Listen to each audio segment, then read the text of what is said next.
নমস্কাৰ বন্ধুসকল, মুক্তিৰ প্ৰয়াস ইউটিউব চেনেলটোলৈ পুনৰ এবাৰ আপোনালোক সকলোকে স্বাগতম জনাই আজিৰ ভিডিঅ'টোত আলোচনা কৰিবলৈ ওলাইছো আমাৰ দেশ ভাৰতবৰ্ষৰ উপৰাষ্ট্ৰপতিসকলৰ নাম তথা তেওঁলোকৰ কাৰ্যকাল সম্পৰ্কে। গতিকে পলম নকৰি আহকচোন ভিডিঅ'টোলৈ আগবাঢ়ো। বন্ধুসকল, আমি সকলোৱে জানো আমাৰ দেশৰ প্ৰথমগৰাকী উপৰাষ্ট্ৰপতি আছিল ডক্টৰ সৰ্বপল্লী ৰাধাকৃষ্ণন। তেখেতৰ কাৰ্যকাল আছিল 1952 চনৰ পৰা 1962 চনলৈ। অৰ্থাৎ তেখেতে দুটা কাৰ্যকালৰ বাবে উপৰাষ্ট্ৰপতি পদত অধিষ্ঠিত হৈছিল। দ্বিতীয়গৰাকী উপৰাষ্ট্ৰপতি আছিল ডক্টৰ জাকিৰ হুছেইন। তেখেতৰ কাৰ্যকাল আছিল 1962 চনৰ পৰা 1967 চনলৈ। অৰ্থাৎ এটা কাৰ্যকালৰ বাবে তেখেতে ভাৰতৰ উপৰাষ্ট্ৰপতি পদত অধিষ্ঠিত হৈছিল।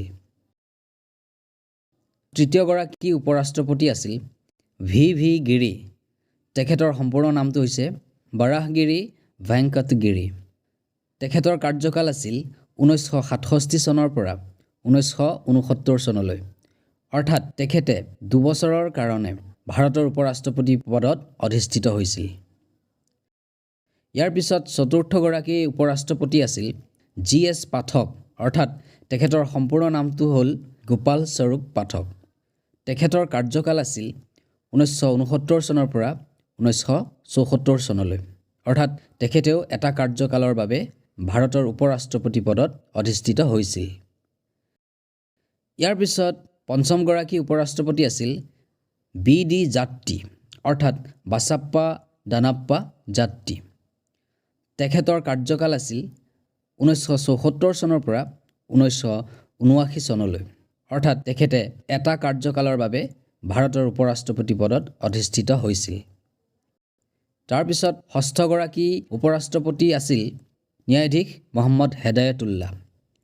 তেখেতৰ কাৰ্যকাল আছিল 1979 চনৰ পৰা 1984 চনলৈ। অৰ্থাৎ তেখেতেও এটা কাৰ্যকালৰ বাবে ভাৰতৰ উপৰাষ্ট্ৰপতি পদত অধিষ্ঠিত হৈছিল। ইয়াৰ পিছত সপ্তমগৰাকী উপৰাষ্ট্ৰপতি আছিল R ভেংকটৰমন। অৰ্থাৎ ৰামাস্বামী ভেংকটৰমন।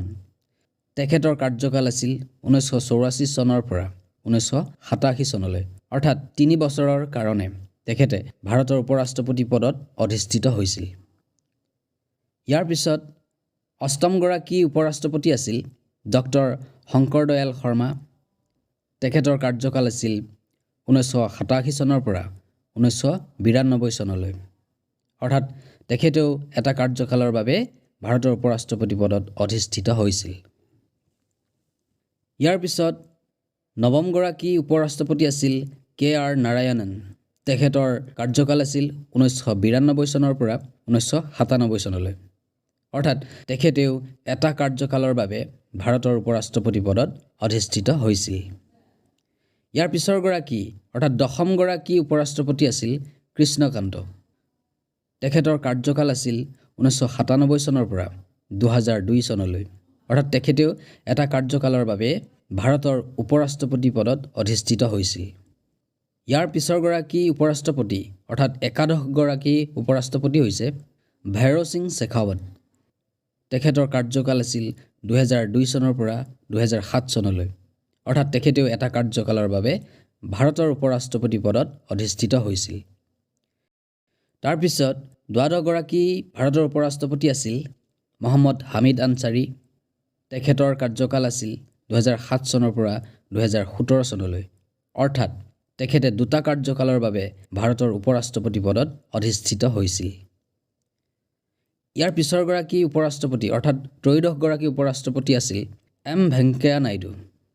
তেখেতৰ কাৰ্যকাল আছিল 2017 চনৰ পৰা বৰ্তমানলৈ।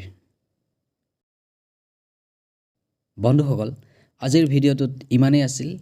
যদি ভিডিঅ'টো উপভোগ কৰি আপোনালোকে কিঞ্চিত পৰিমাণে হ'লেও উপকৃত হৈছে বুলি ভাবিছে, তেতিয়াহ'লে ভিডিঅ'টো লাইক, কমেণ্ট আৰু শ্বেয়াৰ কৰিব। লগতে মোৰ চেনেলটোলৈ যদি প্ৰথমবাৰৰ বাবে আহিছে, তেতিয়াহ'লে চেনেলটো ছাবস্ক্ৰাইব কৰিব আৰু লগতে থকা বেল আইকনটো প্ৰেছ কৰি দিব। আপোনালোকৰ গঠনমূলক দিহা পৰামৰ্শই মোক এনেকুৱা ধৰণৰ ভিডিঅ' বনাই যাবলৈ উৎসাহ যোগাব। ধন্যবাদ।